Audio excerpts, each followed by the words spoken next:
In English, we have something which is called a contraction. A contraction, which is basically the shortening of two words into one.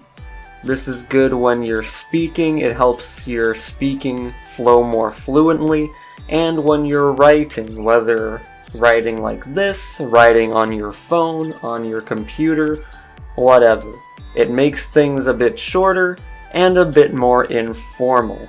So this is a basic introduction to the rules of contractions.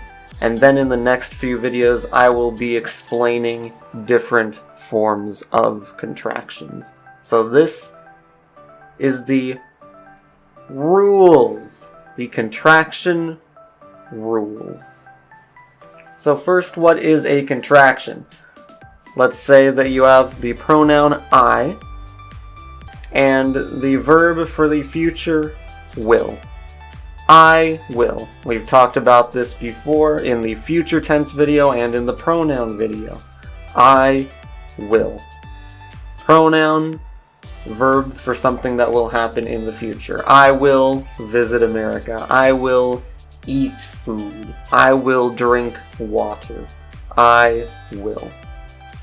But with a contraction, you can shorten that to I apostrophe LL.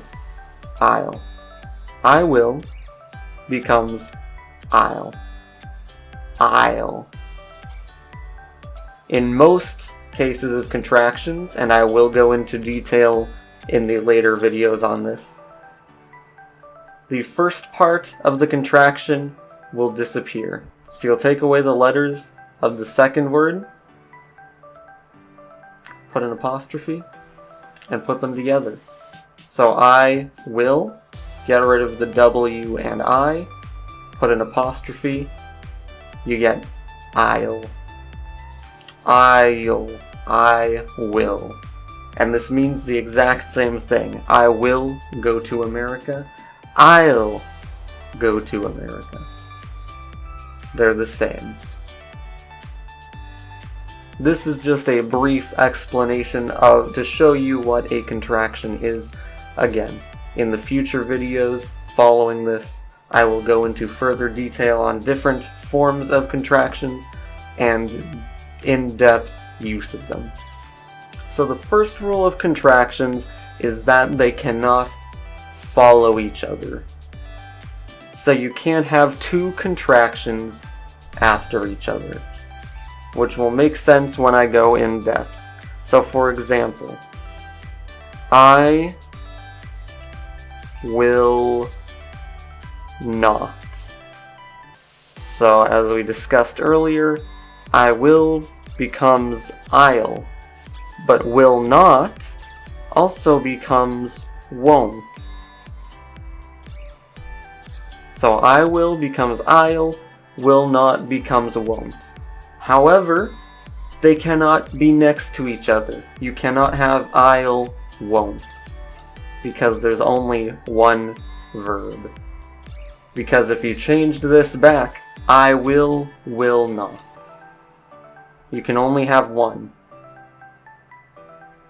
I will not go to America. I'll not go to America. I won't go to America.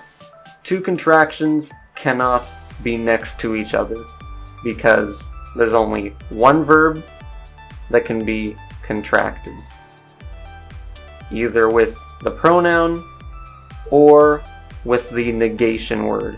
In this, it's not. And the second rule is that they cannot be used alone in a sentence. So in the question, will you go to America? Will you go to America? You would respond, I will go to America. Or you can just say, I will. Or you can say, yes, I will. Yes, I will. However, you cannot say, yes, I'll. This, no. You cannot use a contraction alone. If you were to complete the sentence, yes, I'll go to America. Good job. That's how you do it. Good job. You did it. But you can't just say, yes, I'll. A contraction, no matter what it is, whether it's with the pronoun or with the verb, whichever, it cannot be used alone. You cannot just say, I'll, period. Won't, period. You have to have the sentence following it. Or, you can just use the uncontracted form. I will not. These are the very basic rules for contractions in English. In the following videos, I will be going in depth on different forms of contractions, how to contract them, and how to use them. If you enjoyed this, be sure to tell your friends to learn a bit of English. And thank you for watching.